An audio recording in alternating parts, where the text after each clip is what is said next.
It's the Real News Network, and I'm Sharmini Pires coming to you from Baltimore. And that was environmentalists in Scotland who are elated when their government announced that it would extend its existing moratorium on fracking indefinitely.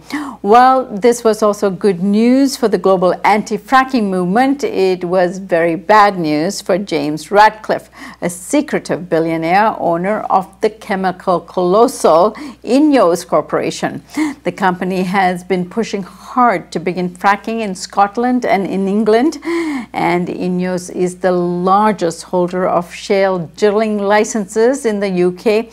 They have been drilling in historical sites such as legendary Sherwood Forest of Robin Hood.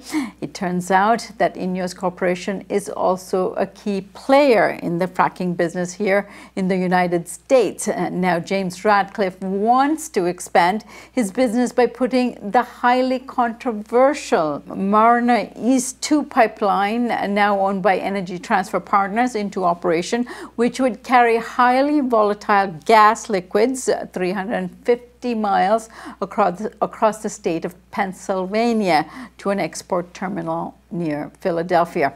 With us to discuss the chemical giant and fracking billionaire James Radcliffe and the pipeline, we are joined by Patrick Woodall. He's the research director at Food and Water Watch, where he has just authored a report titled Chemical Billionaires Bid for Fossil Fuel Empire, which is a profile of Ineos. I thank you so much for joining us today, Patrick. It's great to be here. Thanks for having me. All right, Patrick, so let's get down to this history of James Radcliffe. Who is he? How did he make his billions to eroding the earth?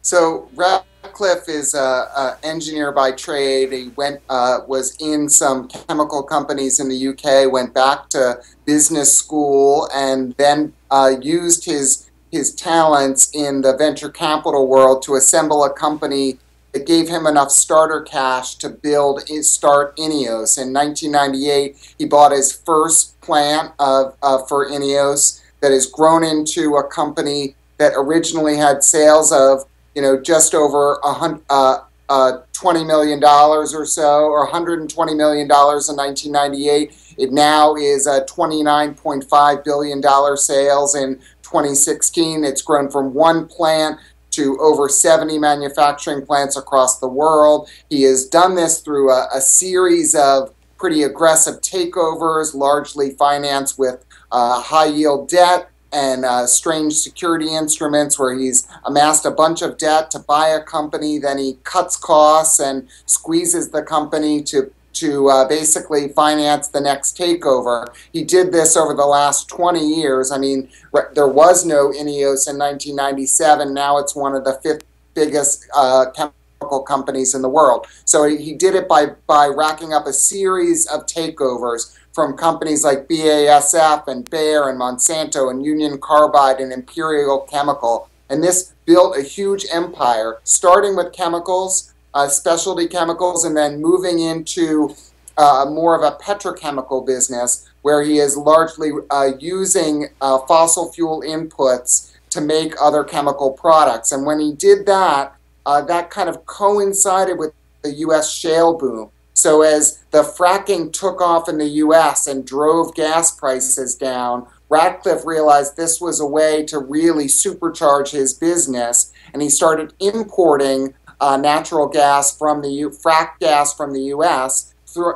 which is supposed to come through the Mariner pipeline system, and he's been importing it on these giant dragon ships that are going to his plants in Scotland and Norway, where these natural gas liquids are being processed into plastics, or the ingredients to manufacture plastics. It's a huge, enormous, sprawling global operation, but it's really held by just him pretty much. He's 60% owner of a firm that goes across the planet. It's ultimately housed out of the tax haven, the Isle of Man, with him and two of his sidekicks in Ineos. They own almost all of it, and it has a super complex corporate structure with operations in the UK and Europe and all over the place, and a really convoluted holding corporate holding company structure.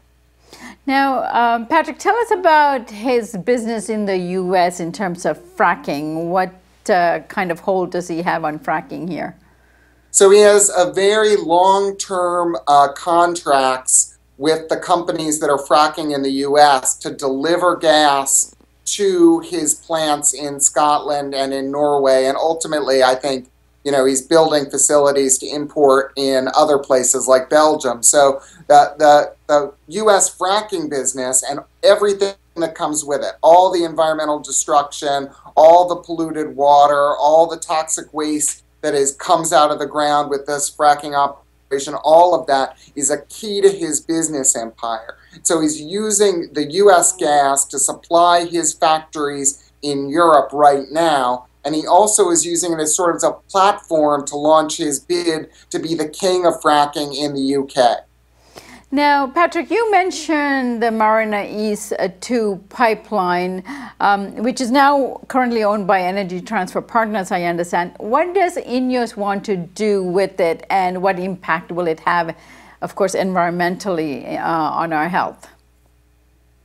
So environmentally, what this would do would be create sort of a west to east pipeline that would feed from the fracking across Pennsylvania and Ohio and West Virginia into the Marcus Hook terminal, where it would go worldwide. And this is one of the kind of big problems with viewing fossil fuels as an export opportunity, because we're exporting the fuel, but really the pollution that comes with it and the dependency on fossil fuels, the greenhouse gas emissions, they stay here. We export the energy, but we keep the pollution and we keep the carbon emissions. Remember that the methane leaks from the oil and gas infrastructure are the second biggest cause of global warming. So everything that we do on these pipelines and the fracking that is feeding the pipelines in Pennsylvania is all substantially contributing to global warming. When you have a company like Ineos that's doubling down on fossil fuels, is relying on frack gas to make its chemicals, that is a situation that's really, instead of going to the kind of clean, renewable future that we need, is sort of going backwards to a fossil fuel past that is really detrimental to fighting climate change. Right. Let's take a look, Patrick, of a clip put out by billionaire James Radcliffe, who owns Ineos, about why we need fracking and how renewable energy is not viable to replace UK's energy needs. We would need to build around 200,000 wind turbines, but even if we did that, they wouldn't provide all of our energy all of the time. Wind turbines don't work when there's no wind. Solar energy has similar issues. For example, solar farms need lots of land and don't work at night. All right, Patrick, what's your response to this kind of advertising? Well, I think it's incredibly deceptive, and the reality is that there are lots of ways to build a resilient electricity grid that relies entirely on wind and solar. The wind blows at night.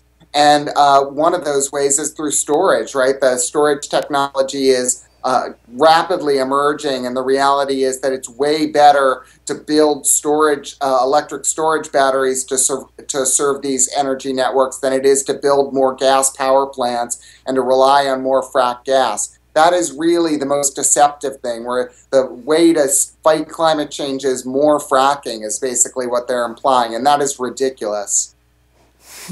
All right, Patrick, I wish you all the best in getting the word out in terms of your new report, and anything we could do to help, we are here. Thank you so much for joining us. Thank you. It's great to be here. And thank you for joining us here on the Real News Network.